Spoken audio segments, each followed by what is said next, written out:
With you, and with your spirit. a reading from the Holy Gospel according to Saint Matthew. Glory to you, O Lord.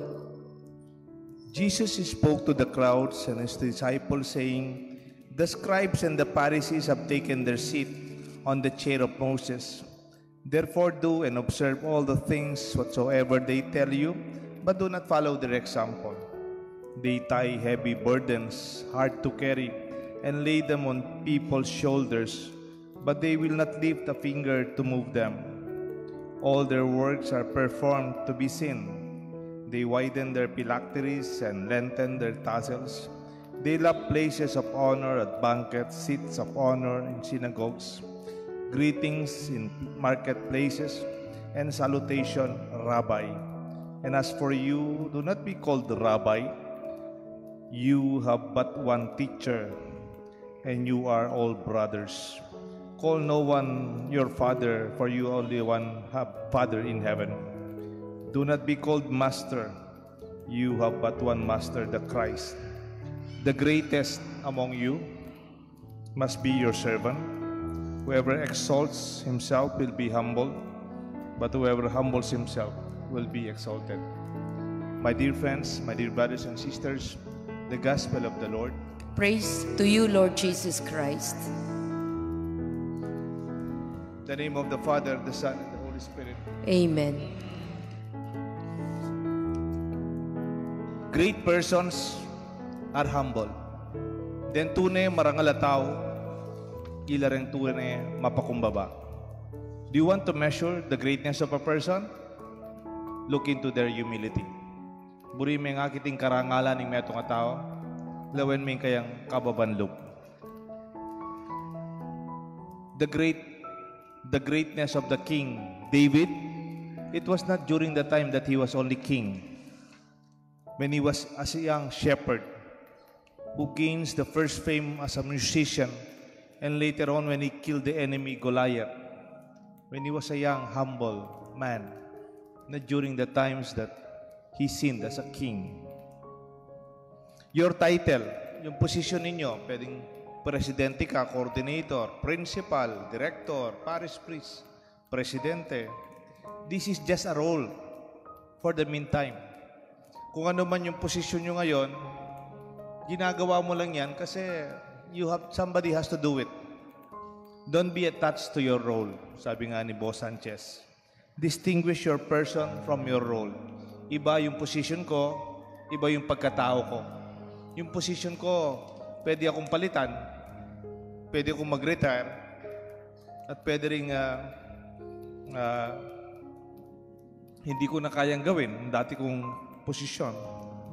I'm not detached from my role, my title, my function, my label. Otherwise, you will be stiff-necked. We will all retire. We will lose our position. Kahit ang presidente ng Pilipinas, darating hindi na siya presidente ng Pilipinas. Darating ang panahon, ang mga taong posisyon nila, after their work, it will be done. Minsan, mayroon kaming professor, pumapasok sa university, kaya lang retired na siya, matanda na siya. Yung security guard ng university, hindi na siya dinatnan bilang professor. At saka yung security guard, bagong security guard. Kaya nung pumapasok yung professor na retired, wala naman sticker yung sasakyan niya, retired na kasi, tinatanong ng security guard, "Sir, good morning, sir. Saan po kayo pupunta? Sino po yung pupuntahan ninyo?" Nagalit yung professor. "Hindi mo ba ako kilala?" Sabi nung yung security guard, hindi naman naging estudyante doon, no? Hindi naman nag-aaral sa university. Sabi ng security, "Sorry sir, hindi ko po kayo kilala." Sometimes we always expect people to know us. But the truth is, they don't know us. Kahit ako po, nagbabalik ako sa seminaryo, nagbabalik ako sa Assumption, o kaya sa Sakop, dati po akong pari doon. I don't mind kung itatanong ng security guard, "Sino po kayo? Saan po kayo pupunta?" Magpapakilala ko. Trabaho nila yun eh. Hindi ba maganda? Ginagawa nila yung trabaho nila? Why don't we help them to do what they have to do and just be humble enough to say, hindi na ako yung dating pari dyan. Wala na ako sa posisyon ko dyan. Kaya nung panahon ko, kaming nagpapasweldo sa security, kaming nagpapabid ng mga agency, kaming pumipili kung sino yung magiging security. Pero wala na ako doon. Nasa Sapang Bato na ako. Nasa Holy Cross Parish na ako. And we have to accept. I'm not my title. You don't have to feel bad when people do not know you. Maganda nga yun, di ba? Parang you just become anonymous as a simple person. There's such a sign of freedom. Someday you will retire from that role or title. I am free. And I am far more than my role. The core identity that I am the child of God. Ang tunay na mahalaga, ako ay anak ng Diyos. More than your doing, it must be your being. Ano po yun? Yung doing, kung ano yung ginagawa mo. Mahalaga po kung ano yung ginagawa mo. Pero mahalaga kung sinong pagkatao mo. What you are doing is your function. I am doing my role as a parish priest, as your celebrant to your mass. I'm doing that. Pero may panahon, hindi ko na magagawa yan. Eh kung naka-wheelchair na ako, matanda na ako, I'm not doing what I used to do. But what is important is I know my being. More than doing is being, pagiging. Sabi nga ni Jesus, I am. That's all. Who are you? I am, sabi niya. And that is enough. No more attached titles or achievements. I am more than what I'm doing. Leaders and good leaders, great leaders are humble. It's time to embrace our own vulnerability. All the more we embrace our vulnerability, especially during difficult times, we embrace the strength of others, then we need to be in this position moreover than before. Parang pag mahirap yung kalagayan, all the more we should be humble. Pag medyo mainit yung sitwasyon, all the more we should be humble. Hindi mo ba ako kilala? Siyempre, hindi naman kailangan kilala tayo parati. We just have to do what we have to do. Alam niyo po, kaninang lunchtime, may experience ako. Kasi po, every Tuesday po ngayon, mayroon kaming taping sa Men of Light. Usually, yung first 3 Tuesdays, nagte-taping kami online. The last Tuesday of the month, halimbawa ngayon, last Tuesday of the month, nagte-taping kami sa Men of Light. Yung Men of Light po, yung every Sunday gospel talk show namin. More than 20 years na namin ginagawa ito. Every last Tuesday, we meet in person, face to face, dun sa studio namin sa San Fernando. Eh ngayon, napagkasunduan namin sina Father Jonathan Bartolome at saka si Ate Rowie, ang ating secretary doon. Surprise namin sina Bishop Ambo. Kasi birthday ni Bishop Ambo, March 2. Birthday ni Apong Seto, Archbishop Seto Emeritus, March 9. Ang birthday ni Archbishop Dong Labaria sa ating obispo ngayon, March 14. Marso po sila lahat. So sabi namin, yung last Tuesday ng March, Holy Week, Holy Tuesday, baka hindi na kami magte-taping noon.